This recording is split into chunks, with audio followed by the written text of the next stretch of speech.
Qızımın köynəyinin üzərinə belə bir ləkə düşübdü. Çay ləkəsidir. Köynəyinin üzərinə çay dağıdıbdı. Paltaryanda yumuşam, ləkə çıxmayıb və bilirsiniz ki, çay ləkəsi ən gec çıxan, ən çətin çıxan ləkələrdəndir. Biz bunu gəlin bizim möcüzəvi ləkə çıxarıcı məhsulumuzdan istifadə edək və çıxarmağa çalışaq.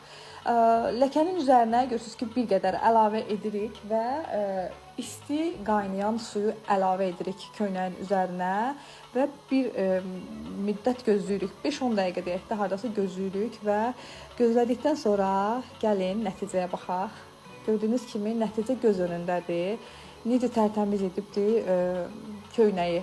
Necə ləkəni tərtəmiz çıxardıbdır. Həqiqətən də bizim məhsulumuz möcüzəvi bir məhsuldur və bütün anaların düşünürəm ki, evində olmalı bir məhsuldur. Çünki körpələr paltarlarını ləkə etdikdə əlinizdə asan çıxarma yolu olmalıdır.